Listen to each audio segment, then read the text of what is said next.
ফাইদা আরাদাল্লাহু আইয়ারহামা আবদান, যখন আল্লাহ তাআলা বান্দা বান্দির প্রতি রহম করবেন, দয়া করার ইচ্ছা করবেন, যে বান্দা বান্দির উপরে দয়া করার ইচ্ছা আল্লাহ করবেন, সেই বান্দা বান্দিকে বলবেন ইয়া আবদি, ও আমার বান্দা বান্দি, কদ যাআফতু লাকা হাসানাতুকা, তুমি জীবনে যত গুনাহ যত নেকি করেছিলে, ভালো কাজ করেছিলে, আমি আল্লাহ দয়া করে সেগুলো সব ডবল করে দিলাম।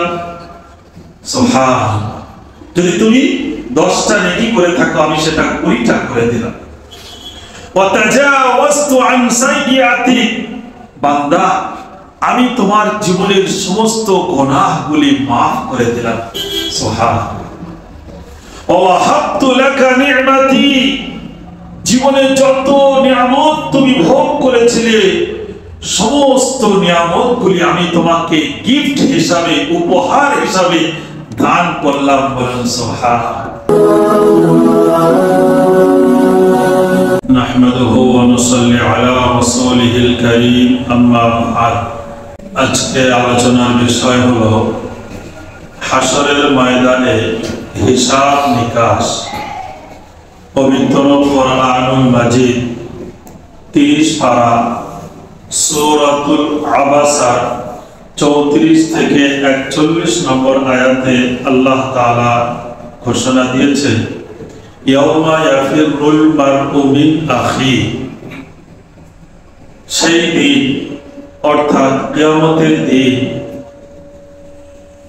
মানুষ তার ভাইকে দেখে পলায়ন করবে, উম্মিহি ওয়া আবি, তার আব্বা মাকে দেখে পলায়ন করবে, সাহিবাতিহি ওয়া বানি, তার স্ত্রী স্বামীকে দেখে পলায়ন করবে, সন্তান তার পিতামাতাকে দেখে পলায়ন করবে।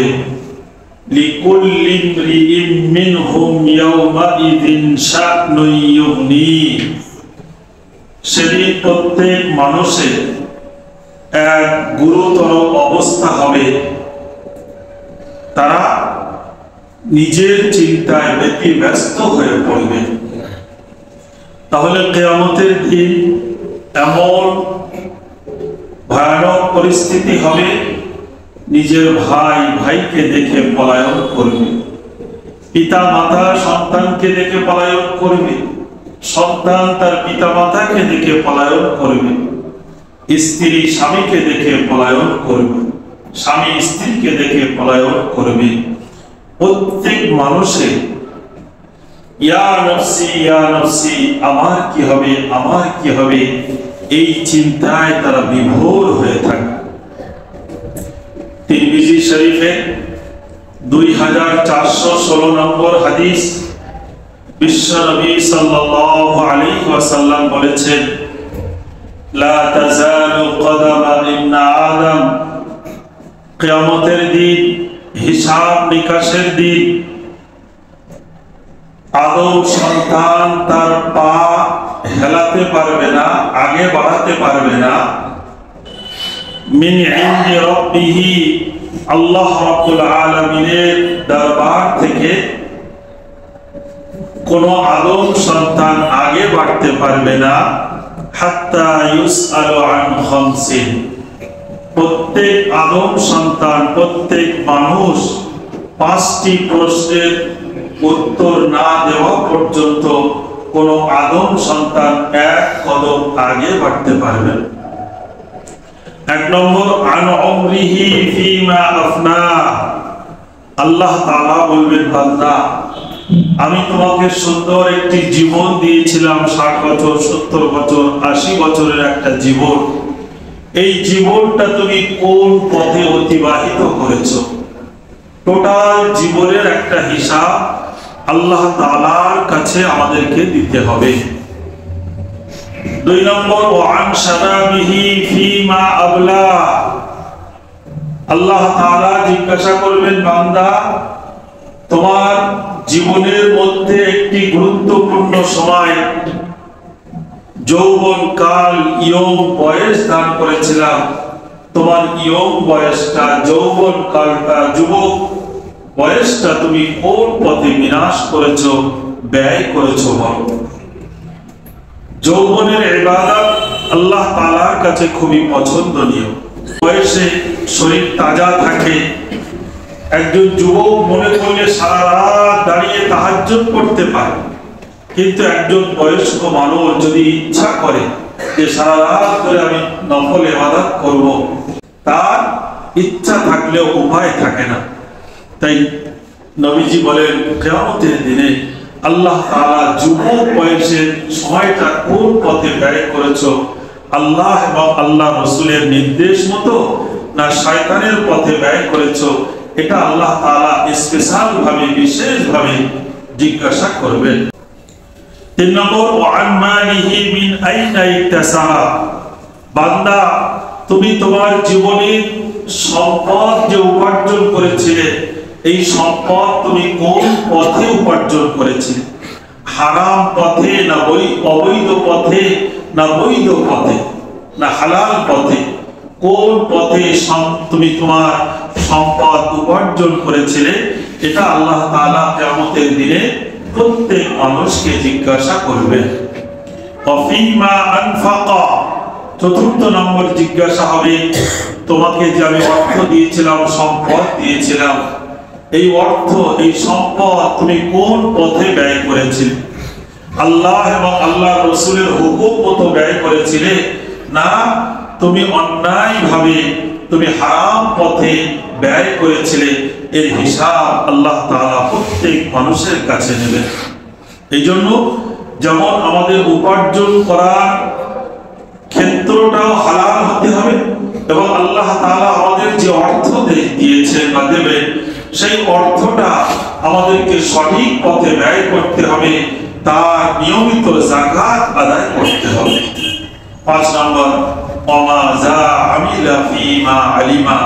ও বান্দা, তোমাকে যে জ্ঞান দিয়েছিলাম বা তুমি যে জ্ঞান অর্জন করেছিলে, সেই জ্ঞান অনুপাতে তুমি কতটুকু আমল করেছিলে বলো। অর্থাৎ আমরা কম বেশি সকলেই জানি যে আল্লাহ তাআলা আমাদের উপরে 5 ওয়াক্ত নামাজ ফরজ করেছে। এই 5 ওয়াক্ত নামাজ ফরজ করেছেন, এই কথাটা আমরা জানার পরে আমরা সেটাকে বাস্তবায়ন করেছে কিনা? মিথ্যা কথা বলা মহাপাপ, আমরা কম বেশি জানি। এই মিথ্যা কথা থেকে আমরা দূরে ছিলাম কিনা? মিথ্যার আশ্রয় থেকে আমরা বিরত ছিলাম কিনা? হারাম জিনিস কম বেশি আমরা জানি, যে হারাম জিনিস জানার পরেও তার থেকে আমরা দূরে ছিলাম কিনা? আমরা জেনা করা, ব্যভিচার করা, চুরি করা, ডাকাতি করা, এগুলো অন্যায় কাজ, এগুলো হারাম কাজ, আল্লাহ নিষেধ করেছেন, এগুলো আমরা কম বেশি জানি। জানার পরেও এগুলো থেকে আমরা বিরত ছিলাম কিনা? এই টোটাল জ্ঞানের একটা হিসাব কিয়ামতের দিনে আল্লাহর সম্মুখে আমাদেরকে দিতে হবে। এই 5টি প্রশ্নের জবাব না দেওয়া পর্যন্ত আমরা আল্লাহর সম্মুখ থেকে এক কদম আগে বাড়তে পারব না। কিয়ামতের দিনের আমল নামা, আমল নামা এটা একটি আরবি শব্দ, এর বাংলা হচ্ছে যে প্রতিদান, আর ইংরেজিতে হচ্ছে রেজাল্ট। সূরাতুল ইনশিকাক 30 পারা, সূরাতুল ইনশিকাকের 7 থেকে 11 নম্বর আয়াতে আল্লাহ বলছেন, ফাআম্মা মান উতিয়া কিতাবাহু বিয়ামিনিহি। কিয়ামতের দিনে যার আমলনামা, যার সার্টিফিকেট, যার রেজাল্ট ডান হাতে দেওয়া হবে, ফাসাউফা ইউহাসাবু হিসাবান ইয়াসীরা, তার হিসাবটা সহজ ভাবে নিয়ে নেওয়া হবে। ওয়ায়ানকালিবু ইলা আহলিহি মাসরুরা, এবং সে ব্যক্তি আমলনামা নিয়ে খুশিতে, আনন্দে আত্মহারা হয়ে সে তার পরিবার পরিজনের কাছে এসে দেখাতে থাকে, দেখো হা উমকরাউ কিতাবিয়া, আমার আমলনামাটা একটু পড়ে দেখো। ওয়া আম্মা মান উতিয়া কিতাবাহু ওয়ারা যাহরি, আর যার আমলনামা তার পিছন দিক থেকে বাম হাতে দেওয়া হবে, পিঠের দিক থেকে বাম হাতে দেওয়া হবে, ফাসাউফা ইয়াদউ সুবুরা, সে ব্যক্তি আমলনামা পেয়ে মৃত্যু মৃত্যু বলে আহ্বান করতে থাকবে। অর্থাৎ বাম হাতে আমলনামা পেলে তার পরিণতিটা হবে জাহান্নাম, পরিণতিটা হবে খারাপ। কিয়ামতের দিনে প্রত্যেক আদম সন্তানকে তিনটি করে দফতর, তিনটি করে রেজিস্টার, তিনটি করে তার খাতা তার সামনে হাজির করা হবে। আত-তারগীব ওয়াত তারহীব একটি হাদিসের কিতাব, 5481 নম্বর হাদিসে প্রিয় নবী সাল্লাল্লাহু আলাইহি ওয়াসাল্লাম বলেছেন, ইয়াখরুজু লিইবনি আদম ইয়াউমাল কিয়ামাহ, কিয়ামতের দিনে প্রত্যেক আদম সন্তানের জন্য সালাসাতু দাওয়াবি, তিনটি করে রেজিস্টার খাতা হাজির করা হবে, উপস্থিত করা হবে। দিওয়ানুন ফীহি আমালুন সালিহ, একটা খাতায় তার জীবনে যত নেক কাজ করেছিল, ভালো কাজ করেছিল, সৎ কাজ করেছিল, আল্লাহর সন্তুষ্টির উদ্দেশ্যে যে নেকিগুলো করেছিল সেই খাতায় সবগুলো লেখা থাকবে। ওয়া দিওয়ানুন ফীহি যুনুবা, আরেকটি খাতায় তার জীবনে যত গুনাহ করেছিল, অপরাধ করেছিল, অন্যায় করেছিল, যেগুলো পাপ করেছিল, সমস্ত গুনাহ পাপ অন্যায়গুলো দ্বিতীয় নম্বর খাতায় লেখা থাকবে। ওয়া দিওয়ানুন ফীহি নি'আম মিনাল্লাহি তাআলা, আরেকটি খাতায় জীবনে আল্লাহ তাআলার যত নিয়ামত সে উপভোগ করেছে, ভক্ষণ করেছে, সমস্ত নিয়ামতগুলি লেখা থাকবে। فيقول الله تعالى لأصغر نعمة في ديوان النعم, কিয়ামতের দিনে ওই বান্দা বান্দীকে আল্লাহ জিজ্ঞাসা করবে, বান্দা তোমার জীবনে অনেক নিয়ামত তুমি ভক্ষণ করেছো, উপভোগ করেছো, আমার সেই নিয়ামতের মধ্যে সবচাইতে ছোট যে নিয়ামত, সেই নিয়ামতের দাম তোমাকে আদায় করতে হবে। তুমি সারা জীবন কত পানি পান করেছিলে, সারা জীবন আমার দেওয়া নিয়ামত হাওয়া, অক্সিজেন তুমি নিয়েছিলে, আমার দেওয়া নিয়ামত কত খাদ্য তুমি ভক্ষণ করেছিলে, আমার দেওয়া নিয়ামত তুমি রাতের বেলা তুমি আরাম করে শুয়েছিলে, দিনের আলো পেয়েছিলে, হাজার লক্ষ কোটি নিয়ামত তুমি তোমার জীবনে যে ভোগ করেছিলে, সেই নিয়ামতে ছোট্ট একটি নিয়ামতের দাম তোমাকে চোকাতে হবে, দাম তোমাকে আদায় করতে হবে। খুজি সামানুক মিন আমালিস সালিহ, তোমার নেক আমল থেকে, তোমার ভালো কাজ থেকে, তোমার পুণ্যের কাজ থেকে, পুণ্যের যে কাজ, সেই পুণ্যের কাজ, নেকির কাজ থেকে আমাকে আমার নিয়ামতের প্রতিদান, নিয়ামতের দাম তুমি আদায় কর। ফাতুস্তুইবা আমালিস সালিহ ওয়া তাবকা যুনুবা ওয়ান নিআম, বান্দা আল্লাহ তাআলার সেই নিয়ামতের দাম আদায় করতে করতে তার জীবনে যত নেকি ছিল, যত পুণ্যের কাজ ছিল, ভালো কাজ ছিল, আল্লাহ তাআলার ওই ছোট্ট একটি নিয়ামতের দাম আদায় করতে তার সব খালি হয়ে যাবে, নেকি শূন্য হয়ে যাবে। ওয়া তাবকা যুনুবা ওয়ান নিআম, ওই বান্দার কাছে নেকি বলে আর কিছু বাকি থাকবে না, আল্লাহ তাআলার নিয়ামতের খাতা এবং তার গুনার খাতা, এই দুটি বাকি থাকবে। ফাইদা আরাদাল্লাহু আন ইয়ারহামা আবদান, যখন আল্লাহ তাআলা বান্দা বান্দীর প্রতি রহম করবেন, দয়া করার ইচ্ছা করবেন, যে বান্দা বান্দির উপরে দয়া করার ইচ্ছা আল্লাহ করবেন, সেই বান্দা বান্দিকে বলবেন ইয়া আবদি, ও আমার বান্দা বান্দি, কদ যাআফতু লাকা হাসানাতুকা, তুমি জীবনে যত নেকি করেছিলে, ভালো কাজ করেছিলে, আমি আল্লাহ দয়া করে সেগুলো সব ডবল করে দিলাম। সুবহানাল্লাহ। যদি তুমি 10টা নেকি করে থাকো, আমি সেটা 20টা করে দিলাম। ওয়া তাজাওয়াজতু আন সাইয়্যাতি, বান্দা আমি তোমার জীবনের সমস্ত গুনাহগুলি maaf করে দিলাম। সুবহানাল্লাহ।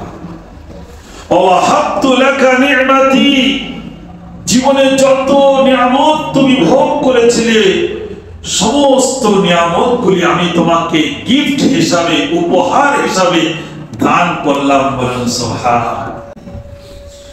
তাহলে বোঝা গেল কিয়ামতের দিনে আল্লাহ তাআলা যদি আমাদের প্রতি দয়া না করে, আমাদের প্রতি যদি ইহসান না করে, অনুগ্রহ না করেন, আমরা সব পাকড়াও হয়ে যাব।